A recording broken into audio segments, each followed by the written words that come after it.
All ships, big or small, are to follow the rules, as long as they sail on seas. These include small yachts, fishing vessels, and other barges. All waters connected to the high seas include major rivers which have ports on their banks and which are visited by seagoing vessels. All bays and canals which are connected to the seas, provided that they are sailed on by ocean-going vessels. Traffic Separation Scheme. The IMO may decide at any time and place to impose a traffic separation scheme, which would make it easier to navigate in a major traffic area.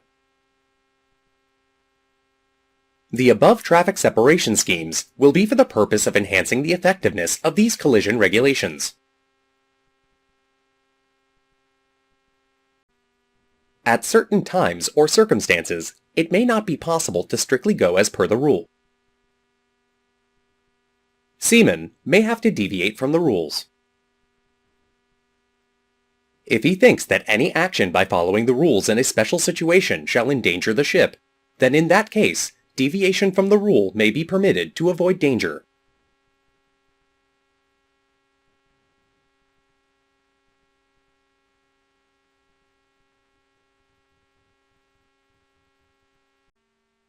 The term vessel includes all types of craft that float on water and are used as means of transportation, including crafts which do not displace water, such as hovercrafts. A seaplane, when on the water, displaces water so long as it is on the surface of water and is considered as a vessel. A seaplane is not considered a vessel when flying above the water's surface. Since no propulsion system has been mentioned in this part of the rule, all barges are also included. Power-driven vessel here means power obtained from machinery such as diesel engines to move the vessel. Sailing vessels are not included as long as they are purely under sail. Vessels under oars are also not included. As long as the sailing vessel is moving by wind sail, they are called sailing vessels.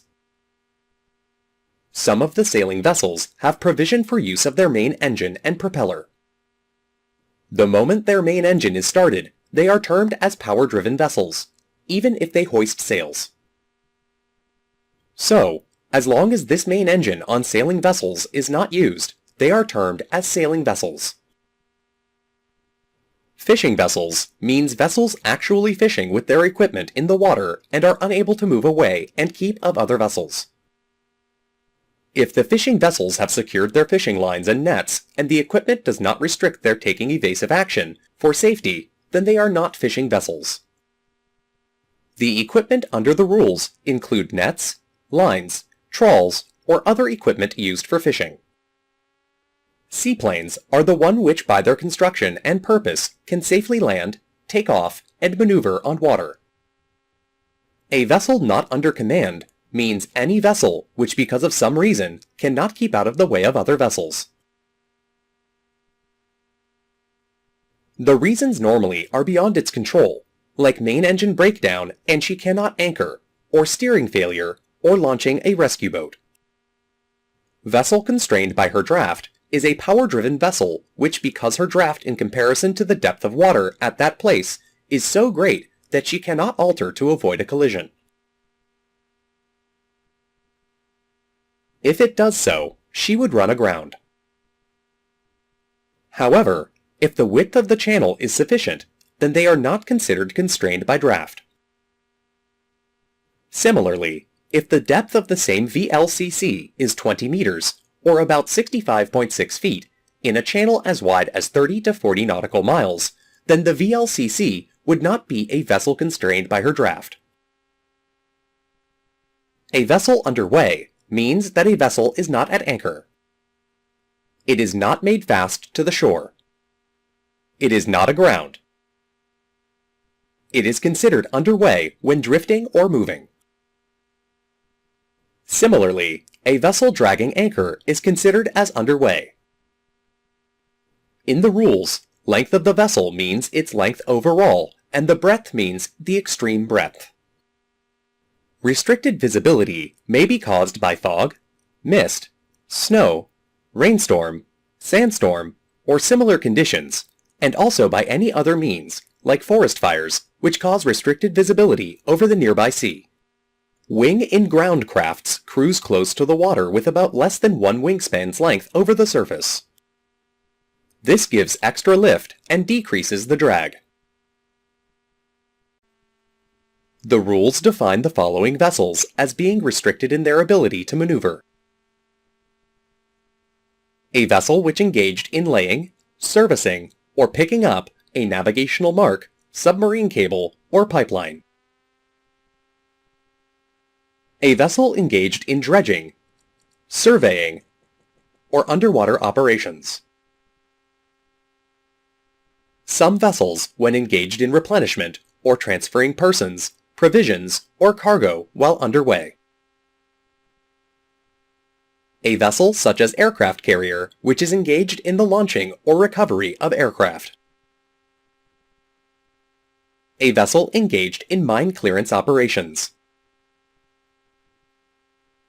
A vessel engaged in a towing operation when towing other ships or barges, and towing operations restrict the towing vessel and her tow in the ability to deviate from their course. Lookout is very important and should take maximum of the watchkeeping officer's time. The remaining time is the full appraisal of what he sees and the action that is taken by him. Lookout means to see and understand the situation, by sight and hearing as well as by other means, which may be radar and GPS, and by any other electronic devices. Appropriate in the prevailing conditions means, in condition of poor visibility, the radar and human ears may be the means of detecting other vessels.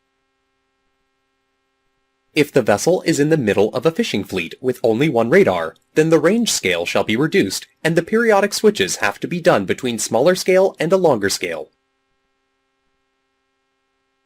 If two radars exist, then one should be set on smaller range and the other on larger range for detecting other vessels. The equipment to be monitored include the echo sounder, log, GPS, and the chart to verify vessel's position. When observed, if there are no bearing changes for a ship, then the risk of collision exists.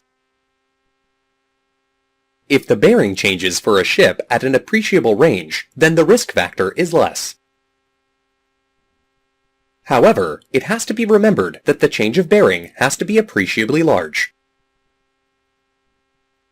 This appreciably large bearing change may not hold true for the following situations. First case. In observations of very large vessels which subtend a significant angle at the observer, the bearing may change. Second case. When observing vessel at a very close range, and the bearing may change. Third case. When approaching vessels engaged in tow, the entire tow and the towed unit represents a very large object, and the bearing may change. Remember always that when obtaining bearing, a fixed point on the target shall be focused on, and the same point shall be used for every bearing. For action to avoid collision, the action taken should be positive. This means that it should result in the reduction of the risk of collision, but should not aggravate it. Avoiding action should be made in time. This implies that the assessment should be done well in advance for quite some time and from a great distance. The avoiding action should not be taken at the last moment. Avoiding action should be taken at an earlier stage at the right time so that there is no confusion. Be alert and keep track of all targets. The aspect during daytime and the navigation light aspect at night may not appreciably change for small alterations. The alteration of course should not involve successive small changes in course. Any alteration of course made must be large so that the other vessel notices it and knows that you have taken action. As explained earlier, all actions taken to avoid collision have to be accessed after taking them. These actions should diffuse the dangerous situation. The passing of the vessels should be observed till it is confirmed that we are well clear of the other vessel. When the ships are in busy region or going in and out of harbors, they encounter lots of traffic. Here, the ship may not have set a course, and the speed may not be sufficient. Under these circumstances, it is better to stop and watch the situation as it develops. After assessing the situation, then move cautiously. If the time is not sufficient to assess, it can even ring astern propulsion for safety of vessel. Narrow channels. These rules apply to vessels navigating in the narrow channel or fairway. A vessel, when within a narrow channel or fairway, should navigate on the outer limit of the channel or fairway on her starboard side as long as it is safe. It has to consider factors like draft and width of the ship in relation to depth and width of the channel. Vessels less than 20 meters, or 65.6 feet in length, should not impede the passage of a ship navigating within narrow channel or fairway. Similarly, a sailing vessel should not come and disturb the passage of a ship navigating within a narrow channel or fairway. These small vessels and the sailing craft can always use the shallower part of the channel. Fishing vessels in a fairway. The fishing vessels, while fishing, should not come to obstruct the safe passage of another ship navigating within the narrow channel or fairway. Crossing vessels in a fairway. Crossing vessels are warned not to cross the channel or fairway if such an action obstructs the safe passage of another ship navigating within the narrow channel or fairway. A vessel can cross the fairway if this does not impede the passage of a ship following the channel. Vessel navigating within narrow channel has any doubt about the intention of the crossing vessel, then it may sound 5 or more short and rapid blasts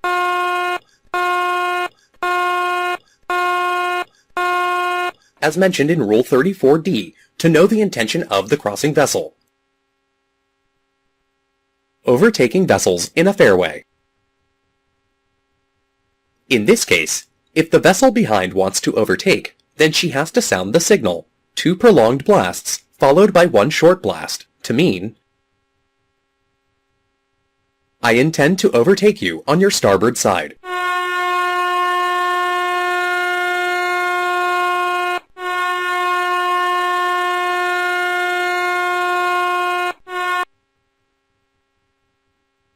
If in agreement, the ship to be overtaken should go to one side of the channel and sound 1 prolonged, 1 short, 1 prolonged, and 1 short blast.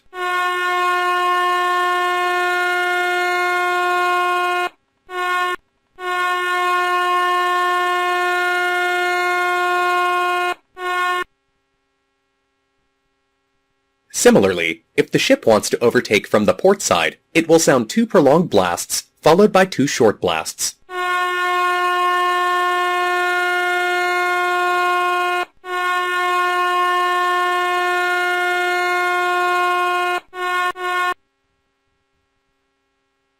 If in agreement, vessel to be overtaken should go on one side and sound 1 prolonged, 1 short, 1 prolonged, and 1 short blast.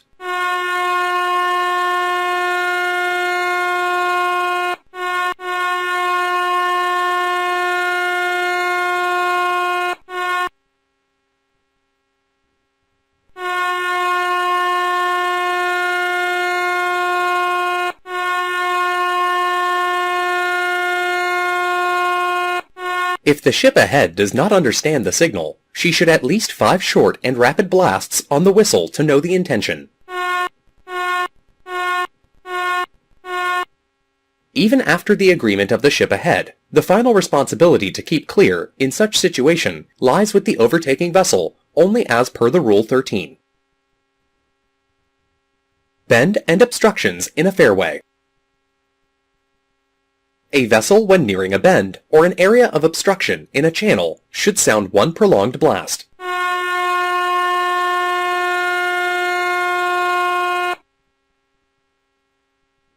Any approaching vessel within the hearing range should answer the signal with another prolonged blast.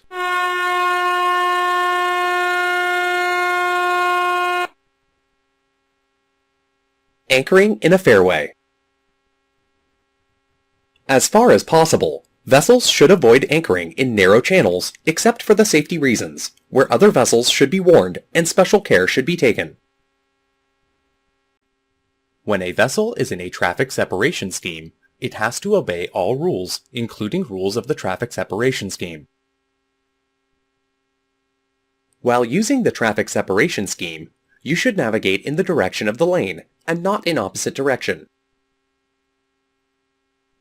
The course line should be drawn parallel or nearly parallel to the direction of the lane.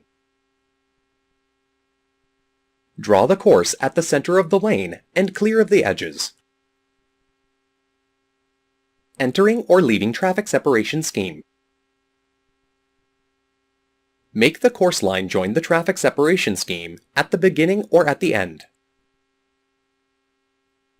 If vessel has to join in the middle, then it should do at a very small angle to the traffic separation scheme. Similarly, when leaving in the middle, the angle should be small. Crossing the traffic separation scheme. If possible, vessel should avoid crossing traffic lanes. If cannot avoid, then cross the traffic lane with a heading which is about 90 degrees to the traffic separation scheme. This would be the shortest distance and prevent confusion for other vessels. Similarly, if you want to exit the traffic separation scheme, first move to the edge of the lane at a small angle. Then, cross the opposite lane at 90 degrees or nearly so. IMO has demarcated the inshore traffic zones. These are not to be used by large vessels. Only vessels less than 20 meters, or 65.62 feet in length, sailing vessels, and vessels engaged in fishing are allowed to use them. Ships may use the inshore traffic zone only in emergencies. A vessel may also use the inshore traffic zone in cases when approaching port, offshore installation, or pilot station. When joining or leaving the traffic separation scheme. The ship should be alert. Lookouts should be posted, at least 2 radars working, the engines should be on standby, and the helmsman should be alert. All emergency measures prior to entering the traffic separation scheme should be tried out as per the company's policy.